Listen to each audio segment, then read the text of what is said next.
जय हिंद दोस्तों। जन्म प्रमाण पत्र आने वाले समय में ये एक आइडेंटिटी के लिए और एड्रेस के लिए महत्वपूर्ण दस्तावेज होने जा रहा है और इसको जिन लोगों ने अब तक नहीं बनवाया है या जिन लोगों ने बनवाया है उसके लिए ये जरूरी वीडियो है।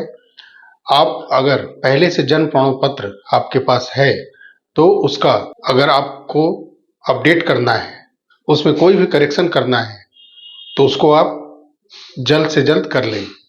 या अब तक आप जन्म प्रमाण पत्र बनवा नहीं पाए हैं तो अब आपको बनवाना होगा, क्योंकि ये पहले 15 वर्ष की आयु के अंदर के लिए अनिवार्य था, उनको बनवाना जरूरी था। लेकिन अब 15 वर्ष के ऊपर 60 वर्ष के ऊपर तक के आयु के सभी नागरिकों, वरिष्ठ नागरिकों के लिए ये अनिवार्य कर दिया गया है। आने वाले समय में जिनके पास जन्म प्रमाण पत्र नहीं रहेगा उनको बहुत सारी सुविधाएं नहीं मिल पाएंगी। सबसे पहले तो हो सकता है कि ऐसा अनिवार्य कर दिया जाए कि स्कूल में एडमिशन ही न होने पाए। दूसरा, अगर पासपोर्ट बनवाना है उसके लिए भी ये अनिवार्य हो जाएगा। साथ ही में संपत्ति के मामले में संपत्ति रजिस्ट्रेशन हो, संपत्ति के जो उत्तराधिकारी होंगे नेक्स्ट जनरेशन, उनके लिए भी ये एक मूल दस्तावेज में से एक होने जा रहा है। और जो सबसे महत्वपूर्ण है कि आप अगर सरकारी सर्विस में किसी भी जॉब में जाते हैं तो उसके लिए जन्म प्रमाण पत्र एक महत्वपूर्ण दस्तावेज होने जा रहा है। बिना इसके आपको कोई भी सरकारी सर्विस नहीं मिलेगी। और जितने भी बुजुर्ग हों, वृद्धा हों, विधवा हों, ऐसे लोगों के लिए कोई भी सरकारी जो योजनाएं आती हैं उनको जो लाभ मिलता है या डीबीटी के माध्यम से जो पैसे सरकार भेजती है खातों में, ऐसे तमाम सरकारी योजनाओं से मिलने वाले लाभ से वो वंचित हो जाएंगे अगर उनके पास आने वाले समय में बर्थ सर्टिफिकेट यानी कि जन्म प्रमाण पत्र नहीं होंगे। पहले 1969 का जो एक्ट था उसमें ये अनिवार्यता नहीं थी, लेकिन जुलाई अगस्त के मानसून सत्र के दौरान 2023 में इसमें अमेंडमेंट किया गया और फिर इसमें जो जरूरी दस्तावेज के मूल रूप में इसको अब माना जाएगा, ऐसा प्रावधान किया गया। और इसमें जन्म प्रमाण पत्र के अंदर आप अगर कोई भूल कर बैठे हैं और कुछ उसमें गलत डाटा एंट्री करके बनवा बैठे हैं तो उसको आप संशोधन भी कर सकते हैं, अपडेट भी कर सकते हैं और फिर नए सिरे से उसको आप डिजिटल पोर्टल के माध्यम से डिजिटलाइज भी कर सकते हैं। तो ये सब तमाम बदलाव 2023 एक्ट के बाद किया गया। अक्टूबर 2023 से ही इसको लागू भी कर दिया गया था और जिसका कि अपडेट या नए जन्म प्रमाण पत्र बनाने की जो एक तय समय सीमा रखी गई थी वो थी 31 दिसंबर 2024 तक, लेकिन अब इसको बढ़ा दिया गया है। अब 27 अप्रैल 2026 तक आपको अपना जन्म प्रमाण पत्र बनवाना होगा और अगर आपने बनवाया है तो उसको फिर से आपको डिजिटलाइज करना होगा। अगर उसमें कोई जरूरी आपको लगता है तो उसमें आप करेक्शन भी कर सकते हैं, फिर से अपडेट भी कर सकते हैं उसको। ये क्यों अनिवार्य हुआ, ऐसा सरकार की क्या मंशा है? इसमें जनसंख्या गणना यानी एनपीआर, नेशनल पॉपुलेशन रजिस्टर, इसमें लोगों के डेटा की संख्या इकट्ठा करना और उसके आधार पर पहचान करना और फिर सरकारी योजनाओं से उन्हें लाभान्वित करना, ये सब चीजें सरकार की मंशा है। ये सरकारी सेवाओं में आधार हो गया, आपका मतदाता परिचय पत्र हो गया और स्कूल के रिकॉर्ड जो डॉक्यूमेंट होते हैं उसके समकक्ष ये अब काम करेगा। यानी अगर वो किसी भी समय अगर आपके पास नहीं भी है तो अगर आपके पास बर्थ सर्टिफिकेट है तो वो आपके आइडेंटिटी और एड्रेस को प्रमाणित करेगा और आपके नागरिकता की एक प्रकार से ये भारत के अंदर पहचान भी मानी जाएगी। अब इसको बनवाने के लिए क्या करना होगा? अगर कोई शिशु जन्म लेता है, प्राइवेट हॉस्पिटल के अंदर हो या सरकारी हॉस्पिटल के अंदर हो, तो उसका पंजीकरण कैसे होगा? उसमें आप जानते हैं कि सरकारी हो या हॉस्पिटल हो, तो सरकारी जन प्रमाण पत्र स्वयं सरकारी पोर्टल से जारी करते हैं।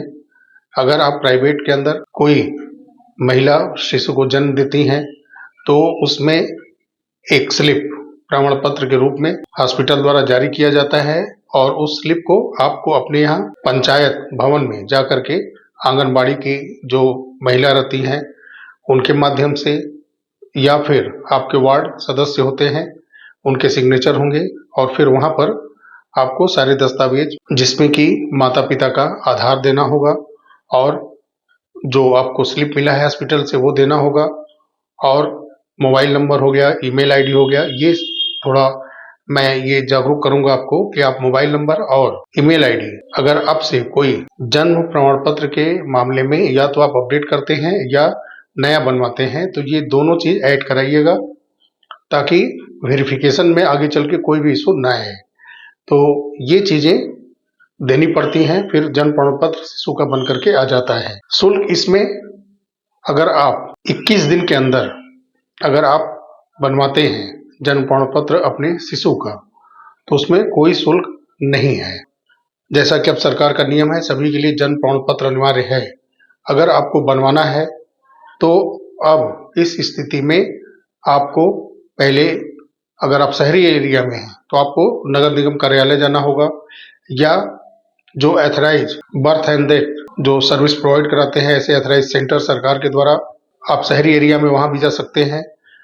जो ग्रामीण एरिया है वहाँ पंचायत भवन है, लेकिन इसमें फर्क क्या पड़ेगा कि जब आप काफी उम्र दराज होने के बाद अगर आप जाते हैं अपना बर्थ सर्टिफिकेट बनवाने के लिए तो उसके लिए ग्रामीण अंचल में आपको पहले तहसील के अंदर एसडीएम कोर्ट्स के अंदर से एफिडेविट तैयार करानी होगी और एक डिजिटल सिग्नेचर से एसडीएम कार्यालय हो या फिर ब्लॉक की बीडीओ का वेरिफिकेशन होता है तो उसमें यह भी हो सकता है कि कुछ एक दो तहसील से कर्मचारी भेजे जाएं, सर्वे हो, आपके विषय में जानकारियां इकट्ठी की जाएं, फिर उसके बाद आपके हलफनामे को स्वीकृत किया जाए, वो एफिडेविट आपको मिलेगी।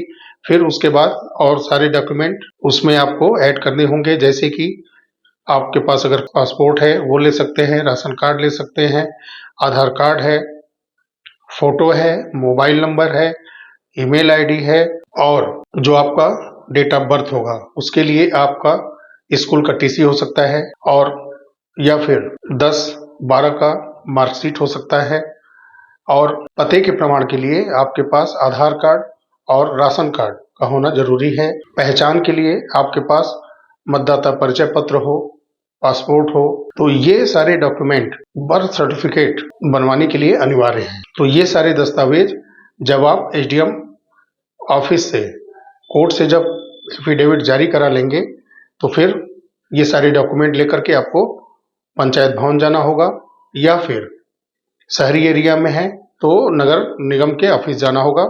वहां पर म्युनिसिपैलिटी आपको सारे दस्तावेज कलेक्ट करने के बाद उसके जो वेरिफिकेशन है उसको पूर्ण करेगी, फिर उसके बाद आपको बर्थ सर्टिफिकेट जारी करेगी। जो मेरा एक नजरिया है इस बर्थ सर्टिफिकेट पर, जो कि पिछले कुछ वर्षों से हमने देखा है कि ऑनलाइन काफी ज्यादा फ्रॉड हो रहे हैं।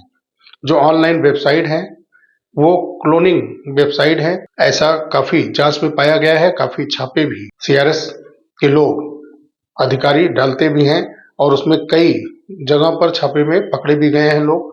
तो ऐसे जो क्लोनिंग वेबसाइट होते हैं उस धोखाधड़ी में ना आए और ज्यादा से ज्यादा इसको ऑफलाइन बनवाने की कोशिश करें। डिस्प्ले पे आपको दिख रहा होगा, इस वेबसाइट पर जाकर के आप आवेदन कर सकते हैं या आप अपने जन्म प्रमाण पत्र के अंदर संशोधन भी कर सकते हैं। तो ये सब चीजें आपको बिल्कुल जागरूक होकर के करना है, क्योंकि आपका डॉक्यूमेंट आपका सहयोगी है। चाहे आपके प्राइवेट सेक्टर में सर्विस करनी हो, जॉब करनी हो, चाहे वो गवर्नमेंट जॉब हो, चाहे वो गवर्नमेंट ऐसी योजनाएं जो लाती हैं जिनका आपको सीधा फायदा मिल सकता है। सीनियर सिटीजन कैटेगरी में अगर आप आते हैं या 60+ एज में अगर आप हैं तो आयुष्मान हेल्थ कार्ड है, सरकारी तमाम योजनाएं हैं जो कि आपको मिलते हैं, उससे आप वंचित हो जाएंगे। तो आप एक बतौर इंडियन सिटीजन के रूप में एक जागरूक नागरिक के रूप में अपने आप को समझते हुए अपने सभी दस्तावेज को करेक्ट करें। कभी भी इससे आप दूर न भागें, कभी इनकार न करें कि ये दस्तावेज बनाने से क्या होगा, या सरकार काफी परेशान कर रही है, आधार कार्ड अमेंडमेंट करा रही है, फिर उसको 10 वर्ष से जो पुराने आधार कार्ड है उनका डॉक्यूमेंट वेरिफिकेशन हो रहा है। तो ये जो देश की सुरक्षा का सवाल है, उसके लिए सरकारें देश के नागरिकों को जागरूक करने के लिए और सरकार द्वारा संचालित जो योजनाएं हैं वो सही जगह पहुंच रही हैं कि नहीं, उसमें करप्शन तो नहीं है, वो व्यक्ति जीवित है कि नहीं है, तो बार बार इसीलिए सारे डॉक्यूमेंट का वेरिफिकेशन होता है, ई-केवाईसी होता है। जैसे कोई भी गवर्नमेंट जॉब हो, उसमें का रिटायर व्यक्ति हो, उनका पेंशन होता है, ये तो काफी पहले से चला आ रहा है कि प्रत्येक वर्ष उनका वेरिफिकेशन होता है। उनका जो है लाइफ सर्टिफिकेट, यानी उसको जीवित प्रमाण पत्र कहा जाता है, बैंकें लेती हैं और एक ऑनलाइन जाता है। तो ये सब चीजें पहले से आ रही हैं, लेकिन इस पर जो इस समय डिजिटल दुनिया बन पड़ा है, इसमें और ज्यादा जागरूकता रहना जरूरी है। आप अपने और अपने पूरे फैमिली का जितना भी डॉक्यूमेंट है उसको हमेशा सही रखें। कोई भी अगर डॉक्यूमेंट सही नहीं है तो उसको तुरंत सही कराएं और बिल्कुल उसको अपडेट रखें, ताकि कोई भी आपको अचानक कार्य पड़ता है घर के किसी भी व्यक्ति के लिए तो सारे डॉक्यूमेंट आपके अप टू डेट हों। तो मिलते हैं अगली वीडियो में, तब तक के लिए नमस्कार, जय हिंद, जय भारत, वंदे मातरम, धन्यवाद।